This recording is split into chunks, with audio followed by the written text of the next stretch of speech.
Hey everybody, welcome to the Calgary Real Estate Show. This day doesn't exist. How many years do we get leap year? How many years? Every Every Four. 3 years? Four. Four? four. Yeah. Yeah. So happy February 29th. Yes. Only Happy happens every birthday. 4 years, so now I'm educated. I couldn't remember if it was 3 or 4, so there you go. So February 29th, one last show before we recap the February stats. And Natalie has some great ideas today to give your backyard some privacy because I think a lot of us live in places where it's like, don't feel like you got a lot of privacy. Yes. Jane, not so much. He could run around No, his I got, farm naked and nobody would see him. and I do, and I do. Yeah. KTMI. All right, well, moving on. Jane will update us on mortgage rates and everything going on there. So, bit of a same story. We actually reached a 5 week high for sales at 559, 409 for new listings. So it's actually kind of been, I don't know if I would say tailing off, but the last couple of weeks have been obviously lower than that early to mid February. And then again, 559, a 5 week high on sales. 137 is the sale to new listing ratio. So if that's new to you, that kind of terminology, that's used as an indicator to tell us what kind of market we're in. That and days on market and months of supply. So at 137% sale to new listing ratio, that is a seller's market for sure. 472 on the pending side of things, 23 days on market. Natalie will get to last year at the same time here in a second. So we've edged up slightly in active and pending at 23, 26.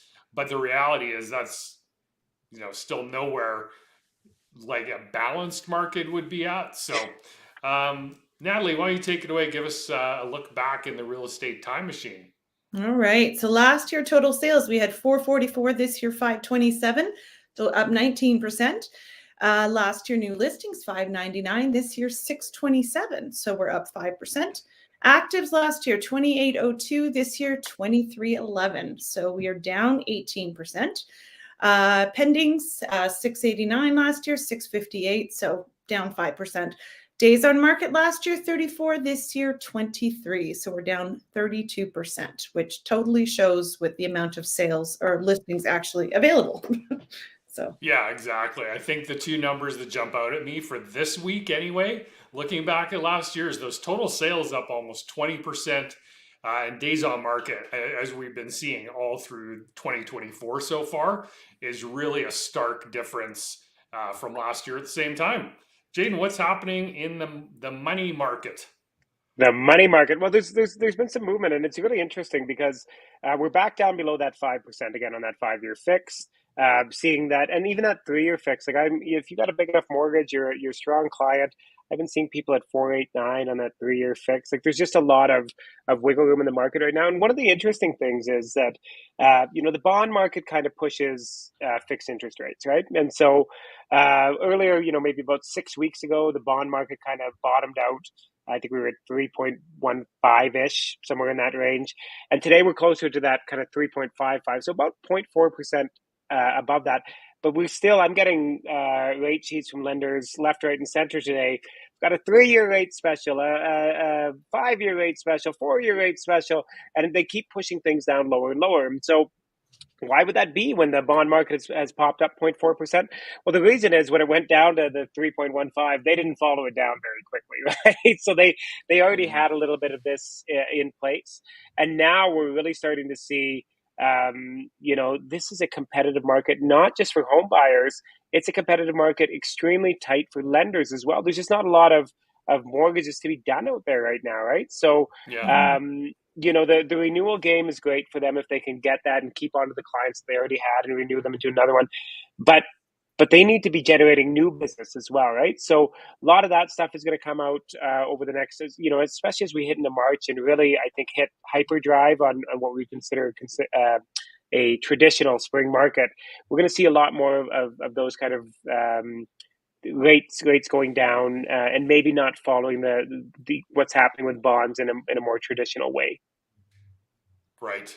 Yeah. Interesting. No, Yeah. it's very, very interesting to follow all this stuff because it's never the same day twice. That is for sure. No. No Groundhog Days here.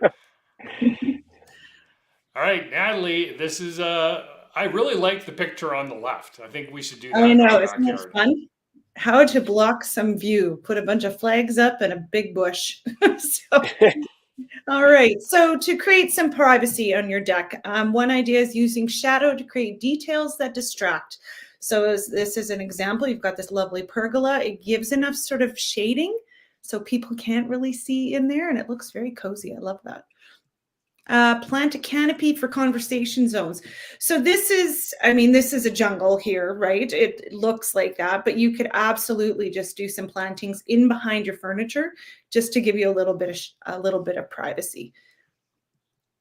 Be strategic with your planting. Again, sort of goes back to the last one. This is a good example because this is an apartment deck. So they've put the little pots up just to give themselves some definition between them and the next deck on there. So it really is a struggle in an apartment condo. I know that from seeing a lot of units that have this problem. So anything you can do helps.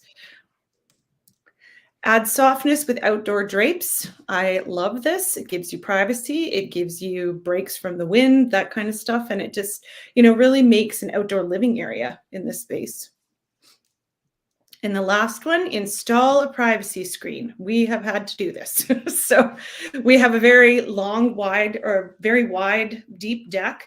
And we just found that, we were out in the hot tub or barbecuing or sitting outside, and the neighbors could just look at us from the bedrooms. And I was like, yeah, this isn't going to work for me. So we did this, and it looks great. And it just adds a little bit of character to the space. So, And you also hung those succulents last Yeah. summer. Yeah, and I'll be Oh, doing that really again. nice. I killed the ones from last summer because we have to figure out something different this year, but I can do it. So we Yeah, also for did sure. on our back. We have a very long space in behind, like beside the garage, which could be like RV or boat parking. And we just have some we have a fire pit out there and some chairs around there. But we were finding people were walking back and forth in the alley because they would cut through to go to the park down the street. So we actually got like a fake hedge that we attached to the Yeah. fence, and we put fairy lights up. It looks so pretty back there. Now we have a lot of privacy, which is nice. So anyway, that's Awesome. what we got. Very good. Thanks, Natalie. And finally, some community events. I'm going to highlight a couple that are new. So Mirror by Moment Factory. So that is a super cool immersive art exhibit at Chinook Center. And that's on until March 31st. And then this is really, really neat. Hoods Up at Heritage Park. So if you've been to Heritage Park, you know about their gasoline alley and all the cool cars that are there. Well, they're actually lifting the hoods so you can see the engines. And not only that, they actually have an not interpreter, but a docent or whatever you want to call it to talk about the engines. And then coming in April, they have their spring thaw car show essentially, and that's when all the hoods are going to be up. So if you want to just go check out one or two, you can definitely go do that, or if you want to wait till April. But that runs until April 31st at Heritage Park. So one last thing, if you talking about this last night at our business networking meeting, so we had a client, Jaden and I and Natalie, that called yesterday and said, hey, my tax assessment just came in and it's really high. Like, is that really the actual value? Yeah.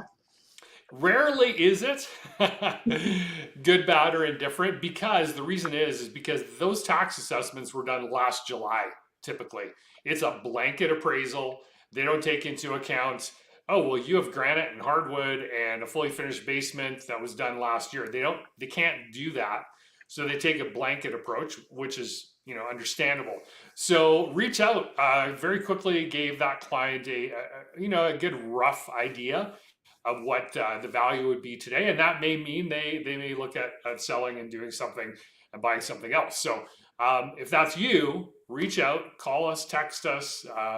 825-256-5007, and I'll put that in the comments below or above, depending on which platform you're watching that on. So that is it for this week. Any final thoughts, Mr. Bax? No, the only thing that I'll say to that is that you're not only doing that to show them the upside of the house, but maybe the city has gone a little bit too far, and you can help them kind of get a good idea of what their number is so that they can challenge that number, bring those taxes down a bit, right? Absolutely. Yeah. And that's absolutely the other reason we do that too. So awesome, guys. Thanks so much for tuning in live or later on all the channels we are on, and we will see you all in 7 days. Bye, guys.